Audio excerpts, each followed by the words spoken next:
Estamos chegando na área juntamente com aquele período que todo mundo adora, né? A declaração de imposto de renda. Ela começa dia 15 de março e vai até 31 de maio, se nada mudar. Estou falando isso porque muitos, ao investir, não se dão conta que precisam declarar os ativos em carteira, mesmo aqueles que são isentos de imposto.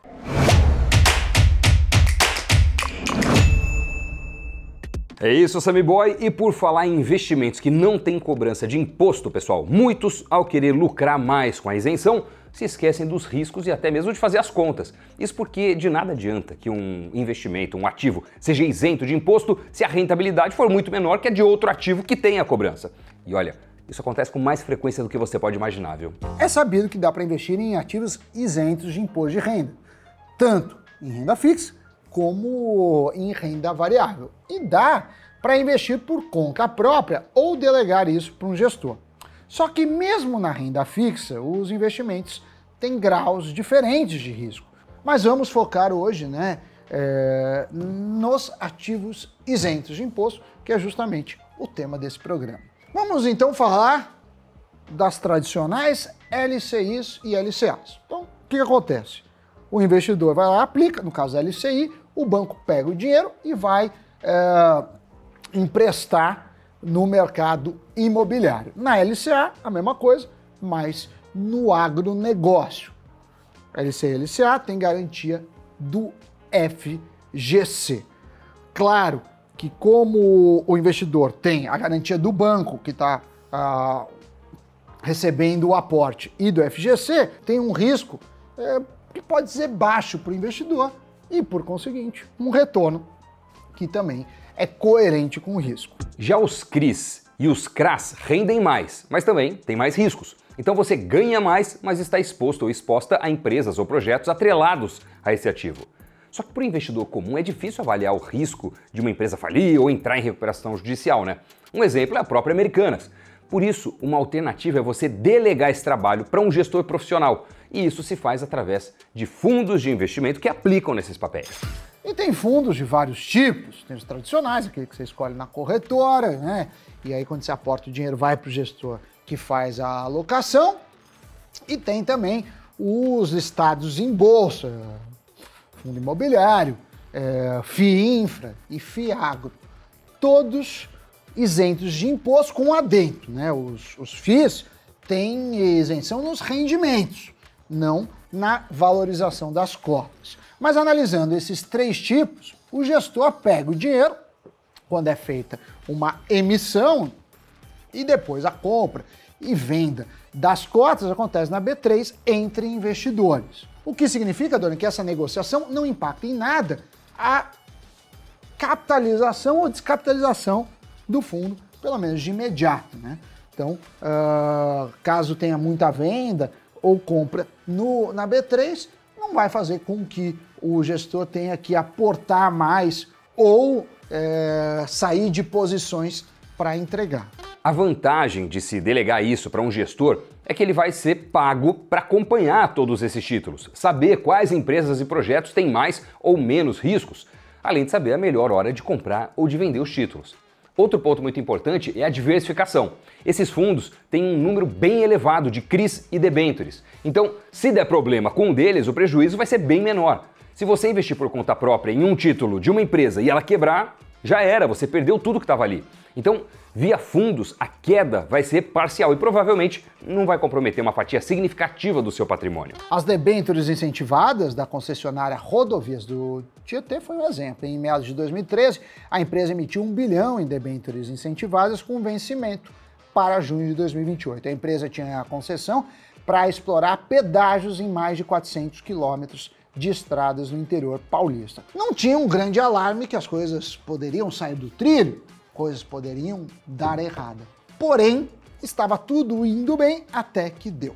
Agora a gente nem precisa fazer tanto esforço para lembrar, já que nós temos um caso mais recente, o rombo da Americanas. Quem tinha debêntures sabe bem o que vem amargando desde então.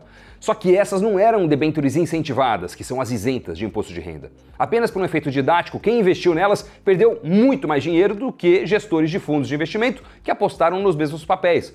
Enquanto o valor de mercado das debêntures da Americanas caiu 90% na primeira semana depois que o fato veio à tona, as cotas dos fundos de crédito privado caíram em média 1,5% no mesmo período. Então queremos dizer que entre os investimentos isentos de IR, que são debêntures incentivadas, CRIs, CRAs, LCIs, LCAs, FI de infra, FIAGROS e rendimentos de fundos imobiliários, é preciso ter prudência na hora de calcular os riscos, além do próprio rendimento final, né?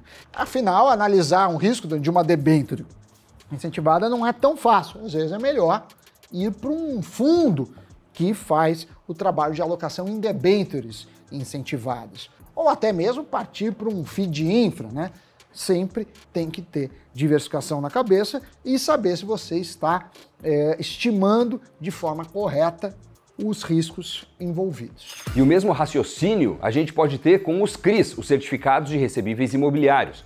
O alto risco do investimento, por ele não ter a cobertura do FGC, pode ser diluído ao optar por investir em um fundo imobiliário de CRI. Então, nesse caso, o gestor do fundo imobiliário de papel escolhe bons CRIs de forma diversificada, o que acaba diluindo os riscos. Tem fundo imobiliário que tem 20 CRIs na carteira. E se esses são atrelados ao IPCA, que é o índice oficial que mede a inflação, quando a inflação sobe, o rendimento pago por esse papel sobe junto. Rendimento esse isento de imposto de renda. No caso de FIAGROS, que são os fundos do agronegócio, quase a totalidade deles aporta em crédito privado via certificados de recebíveis do agronegócio, né? As CRAs. Estes são os FIAGROS de papel, assim como tem os FIIs, mas eles também investem diretamente em imóveis rurais e terras agrícolas. O ativo paga dividendos isentos de IR, porém de forma menos expressiva do que os fundos imobiliários. No entanto, ambas categorias têm a mesma base de regulamentação, o que deixa as regras praticamente iguais entre fundos imobiliários e FIAGROS. Então, se vocês procuravam saber um pouco mais sobre os investimentos isentos de imposto de renda, eu espero que o Cafeína de hoje tenha ajudado. Se você curtiu, deixa o like, se inscreve no nosso canal Invest News e agora partiu para o Giro de Notícias. O SVB Financial Group entrou com um pedido de recuperação judicial para buscar compradores para seus ativos. A decisão acontece dias depois que sua unidade, Silicon Valley Bank, foi fechada por reguladores dos Estados Unidos. A companhia tem cerca de 2 bilhões e 200 milhões de dólares em liquidez. No final do ano passado, ela tinha 209 bilhões de dólares em ativos.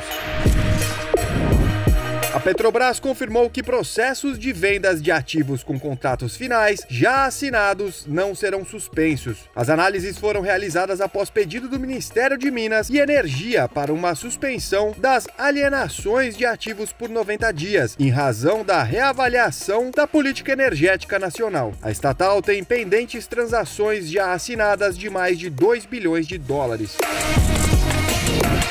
A gigante chinesa de mecanismo de busca na internet Baidu ganhou licença para oferecer serviço de robotáxi em Pequim. Serão implantados 10 veículos totalmente autônomos em um parque tecnológico desenvolvido pelo governo chinês. Nos últimos 5 anos, a empresa tem se concentrado em tecnologias de direção autônoma. Notícias giradas, se você gostou do programa, dá aquele like e ajuda a fortalecer o canal, por que não? Ative as notificações, certifique se você está nos seguindo, deixe comentários e eu só tenho a agradecer a você, Doni, pela parceria e a vocês pela audiência. Valeu!